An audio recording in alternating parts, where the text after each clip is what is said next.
الحمد للہ والصلاة علی اہلہا اما بعد۔ کرسی پر نماز کے مسائل۔ گھٹنے یا کمر میں معمولی تکلیف کی وجہ سے بیٹھ کر نماز پڑھنا۔ اگر گھٹنے یا کمر کی تکلیف معمولی ہو کہ اس تکلیف کے باوجود کھڑے ہو کر رکوع سجدے کے ساتھ نماز ادا کر سکتا ہو اور اس تکلیف کے بڑھ جانے یا دیر سے ٹھیک ہونے کا خوف نہ ہو تو اس پر لازم ہے کہ وہ کھڑے ہو کر رکوع سجدے کے ساتھ نماز ادا کرے۔ بیٹھ کر نماز پڑھنا جائز نہیں ہے۔ فتاوی شامی۔ گھٹنے یا کمر میں زیادہ تکلیف کی وجہ سے بیٹھ کر نماز پڑھنا۔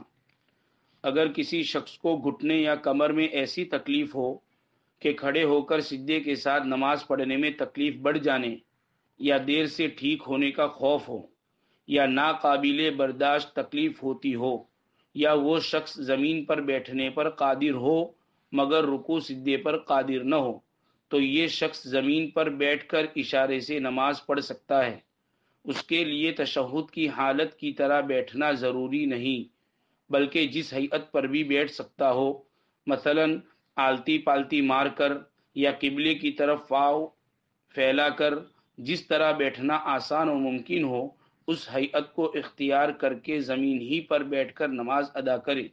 کرسی کو استعمال نہ کرے کیونکہ شریعت نے ایسے معذورین کو زمین پر بیٹھنے کے سلسلے میں مکمل رعایت دی ہے کہ جس ہیئت پر بھی ممکن ہو بیٹھ کر نماز ادا کرے۔ فتاوی شامی۔ جو شخص سجدے پر قادر نہ ہو اس سے قیام ساقط ہے۔ جو شخص قیام اور رکوع کر سکتا ہے لیکن زمین پر سجدہ کرنے سے عاجز ہے، یعنی کمر یا گھٹنوں کی تکلیف کی وجہ سے زمین پر بیٹھ کر سجدہ کرنے پر قادر نہیں ہے تو اس سے قیام کی فرضیت ساقط ہو جاتی ہے، یعنی کھڑے ہو کر نماز پڑھنا ضروری نہیں بلکہ مکمل نماز بیٹھ کر اشارے سے پڑھنا افضل ہے۔ ایسے شخص کے لیے دونوں صورتیں جائز ہیں، چاہے وہ قیام اور رکوع کھڑے ہونے کی حالت میں کرے اور سجدہ بیٹھ کر اشارے سے کرے۔ دوسری صورت یہ ہے کہ مکمل نماز بیٹھ کر اشارے سے ادا کرے، البتہ دوسری صورت یعنی مکمل نماز بیٹھ کر اشارے سے پڑھنا زیادہ بہتر ہے۔ فتاوی شامی۔ بلا ضرورت کرسیوں پر بیٹھ کر نماز پڑھنا چند وجوہات کی بنا پر کراہیت سے خالی نہیں ہے۔ نمبر 1، زمین پر بیٹھ کر نماز ادا کرنا مسنون طریقہ ہے۔ اس پر صحابہ کرام رضوان اللہ تعالی علیہم اجمعین اور بعد کے لوگوں کا عمل رہا ہے۔ 90 کی دہائی سے قبل تک کرسی پر بیٹھ کر نماز ادا کرنے کا رواج نہ تھا اور نہ خیر القرون سے اس طرح کی نظیر ملتی ہے۔ خود نبی کریم صلی اللہ علیہ وسلم نے بھی سخت مرض کی حالت میں زمین پر بیٹھ کر نماز ادا کی جبکہ اس وقت طبی کرسی موجود تھی۔ نمبر 2، کرسیوں کے بلا ضرورت استعمال سے صفوں میں بہت خلل ہوتا ہے، حالانکہ اتصال صفوف کی حدیث میں بہت تاکید آئی ہے۔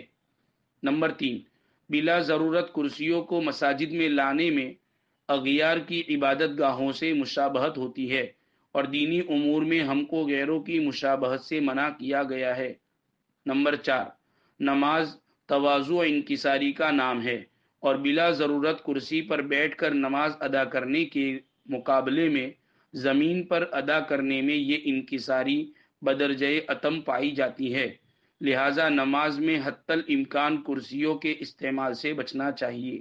حوالہ: کرسی پر نماز پڑھنے کے شرعی احکام۔ کرسی پر بیٹھ کر نماز پڑھنا کب جائز ہے؟ جو شخص قیام، رکوع، سجدہ یا صرف سجدہ کرنے کی قدرت نہ رکھتا ہو، یعنی کسی بھی ہیئت میں بیٹھ کر نماز ادا کرنا اور زمین پر سجدہ کرنا دشوار ہو جائے تو پھر کرسی پر ضرورت کی وجہ سے نماز پڑھنا جائز ہے، لیکن اگر زمین پر بیٹھ کر سجدے کی قدرت ہو اس کے لیے کرسی پر اشارے سے نماز ادا کرنا جائز نہیں ہے۔ حوالہ: کرسی پر نماز پڑھنے کے شرعی احکام، صفحہ نمبر 57۔ اشارے سے نماز پڑھنے والا رکوع اور سجدے کا اشارہ کیسے کرے؟ بیٹھ کر اشارے سے نماز پڑھنے والا سر جھکا کر رکوع اور سجدہ ادا کرے گا اور سجدے میں رکوع کی حالت سے زیادہ سر کو جھکائے گا۔ زمین پر بیٹھنے والے شخص کے لیے سجدے کی صحت کے لیے سرین اٹھانا لازم نہیں ہے۔ بعض لوگ رکوع میں ہاتھ کو ران پر رکھتے ہیں اور سجدے کی حالت میں فضا میں معلق کر کے لٹکا کر اشارے سے سجدہ کرتے ہیں، ایسا کرنا ثابت نہیں ہے، بلکہ سجدے میں بھی ہاتھ کو ران پر رکھنا چاہیے۔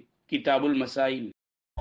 سلمنا لرمضان وسلمه لنا وتسلمه منا متقبلا اللهم اجعله شهر عز للإسلام والمسلمين اللهم اجعله شهرا للنصر والتوفيق